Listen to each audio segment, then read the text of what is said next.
Good morning. Just like to welcome everyone here. Long, tough season for match officials, but very happy to announce that Ben Cummins and Shayne Hayne have been awarded the refereeing positions for the 2013 NRL Grand Final. It's a testament to the consistency of both guys throughout the course of the year. It was a difficult selection because the last couple of weeks have been some great footy, and that has been facilitated by some really good match officiating. Not just referees, but also touch judges. Of course, there's always going to be debate and conjecture about areas of the game, especially when it comes to match officials. But we feel that these two guys, who last were paired in State of Origin 3, did a great job in State of Origin 3, are worthy of their selection. It's a very experienced lineup. Shayne is in his third grand final, 303 NRL matches. Ben's this weekend will be his 200th NRL match and his second grand final. The touch judges aren't here, but they're the two most experienced touch judges we have in our crew. Steve Carroll with 331 NRL matches and 4 grand finals, and Russell Turner with 322 NRL matches, and it's his third grand final. So, in addition, Ashley Conn will be the video referee along with Luke Patton. Luke is here today for anyone who wants to have a chat with him later on. Luke has already racked up 70 video ref games this year, a bit over 50 in the NRL and about 20 in the NYC. So a pretty strong group of match officials, and looking forward to Sunday now. I'll leave it now for questions. Shayne, do you feel the pressure of a grand final like last night? Not at this point in time. I mean, it's a great honour to referee a grand final. Obviously, it's like a play, and you aim to get that grand final at the end of the year. And you know, we've been appointed to that now, so we'll go through our week this week with our training. And sure, as we get closer to the big day, I'm sure there may be some nerves, but you know, I've been there on a few occasions now, so look forward to the game on Sunday. Have you found you've had extra butterflies previously? No, I wouldn't say that. I think it's more the ultimate goal of reaching that grand final, just like a play, you know, and you know, it'll be no different on Sunday. And on Daniel, do you plan on meeting the coaches, both teams? No, not unless they request a meeting. The final series has been done with the NRL competition, the same rules, the same style. Penalties have dropped in the last 2 weekends, almost halved the number of penalties in the games from the Premiership season. So the teams understand the ramifications, I think, of penalties, and have been more disciplined and more compliant. So referees don't want to blow penalties. So unless the the coaches make contact with me, we'll be going as it was last week. Happy to send the player off if you have to? Yeah? No, if need be, yeah.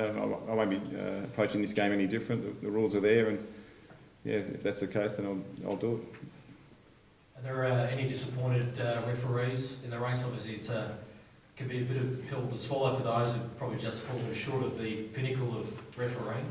Absolutely. Yeah, and I'd say that there's been a number of high-performing match officials, not just referees, but touch judges as well, and video referees, and everyone is disappointed when you don't get the ultimate accolade, I guess the ultimate decision go your way, which is a representation. So, but it's a team. We're a team of match officials, and they want the best for their teammates, and they're now supporting them in training programs and just getting ready for Sunday.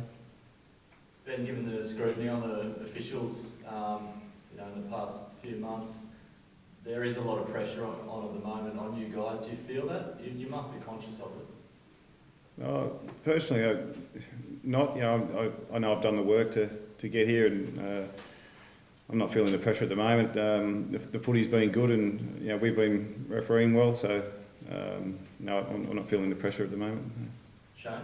Yeah, no, I mean, if we started to think about those sort of things, you're not going to go out there and do your job the way you need to. So you just forget about that. You just go out and referee the game as you would normally and rule on what you see out on the field. And, you know, we don't think about that sort of stuff.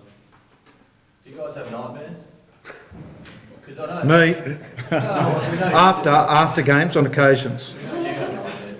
But do you guys have nightmares? Because in the media, like, sometimes the auto cue's not there and things, and you're freaking out in those nightmares. You worry sometimes?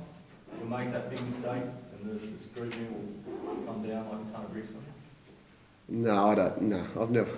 I can't say I've ever had a nightmare. Really? No, not about refereeing anyway.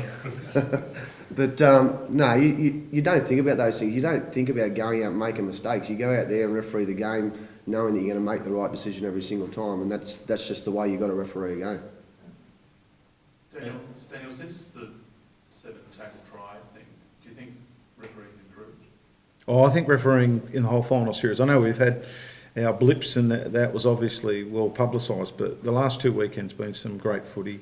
Even the first round of the playoffs, some great footy. So, as I said, the match officials have a contribution. They want to be invisible but relevant, and they have been throughout the final series on most occasions. So, I think they've been really solid in their performance. Daniel, are you in this for the long haul? You enjoyed your first year? It's been challenging, been a little bit different.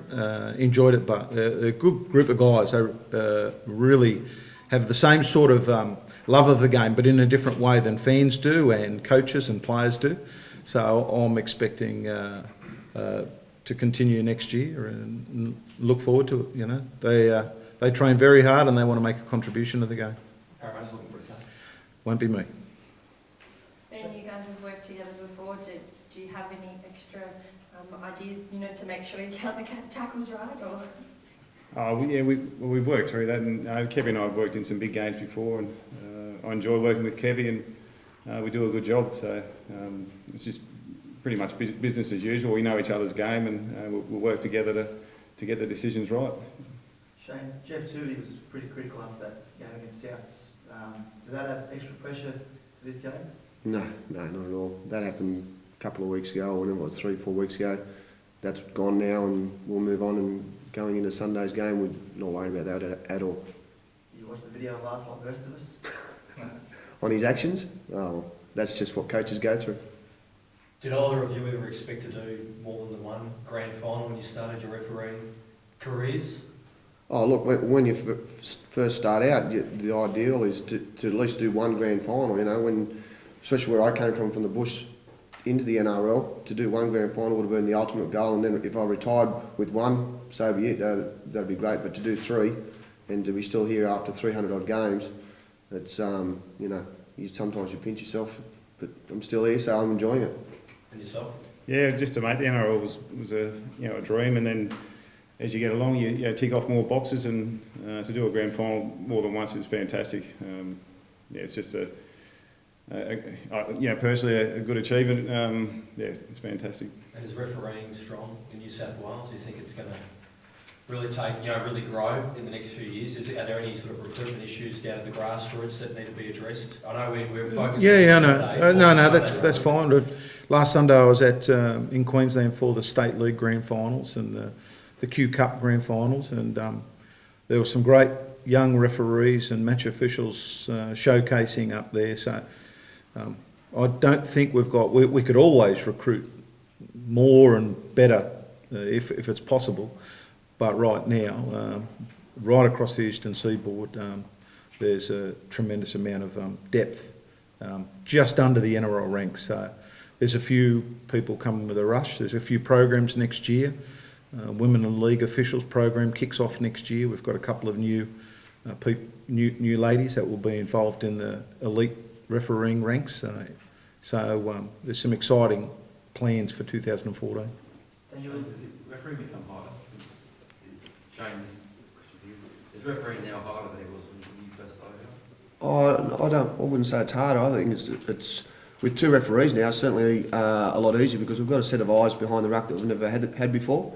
Is when we had with one referee, and it's also a good coaching tool for young referees to come into the NRL. So it's certainly to have two sets of eyes watching the ruck, and then you've got 2 touch judges as well. To have 4 sets of eyes on the game, it certainly makes it a lot easier to referee the game. Dan, do you think the captain's call's been a success this year in Third Cup, and could we see it introduced next year? Well, it has done the whole season in the Holden Cup, the Captain's Challenge, as you said, and it's been modified as the season's gone on. It's been used in the playoff series very successfully. Something for the NRL Competitions Committee. Certainly we have enough evidence and sample now to make an informed decision, which is what the program was always set up to be. So that won't be for me. It'll be for the NRL Competitions Committee probably in November, December this year. And the Roosters were the most penalised team during the season. That sort of continued in the finals. Have you spoken to Trent about it? Has he spoken to you about why that is?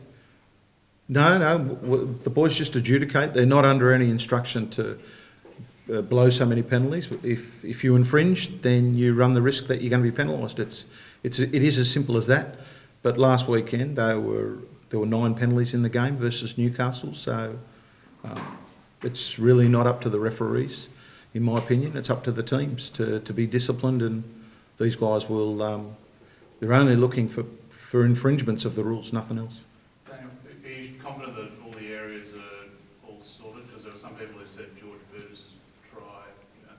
Yeah, there's always going to be debate about some aspects of the game. You can compare from week to week. We try and make sure that we're as consistent as possible, and in general we have been. There's been almost 600 video referee decisions this year. If you were to write down the ones which are clearly wrong, you're probably looking at about 1%. So there's a few that there's more that are debatable, but we're going solidly. So we always look and assess ourselves on the previous week's action. So we're pretty sure that if you want, we're all going to be on board. But the General's going to be in charge of that. On Sunday, he's in charge of the non-technical groundings and obstructions. So that's part of his role in the video ref box. So I'm never the judge and jury over those decisions. I'll leave that up to him. What about the referees making on-field calls before sending it upstairs? Is that something you'll continue? It's been we've been out to the clubs. Todd Greenberg, Nathan McGuirk, myself, and Mark O'Neill, and done half a dozen club visits already. The NRL Nation have got 10,000 members. 5,000 replied to refereeing and rules. An enormous reply, and they, in big percentages, love the new style of the video ref model, which is a decision, then a referral. So I can't see it not being used next year. Overwhelmingly, our generation, especially the younger generation, really like that style. Daniel, the obstruction interpretation was tweaked. It was. Do you think it's well? I haven't heard anyone say too many negative things, so I guess that's a reason. It was changed after round 4, adjusted after round 4. We really have had minor, if you want, commentary on it since. So that's evidence itself that it's worked pretty well. But once again, you can ask the gentleman next year. After this, he's had to endure a few more of those decisions than I have. Any superstitions, gents?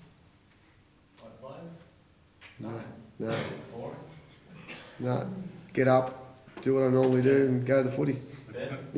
I'd like to have a 2-hour sleep before a game, and and pack the bag early and be prepared. Yeah, What time do 2 hours sleep at? about 4 hours before the game. Yeah. Lucky man. I'll set the alarm to make sure he wakes up in time.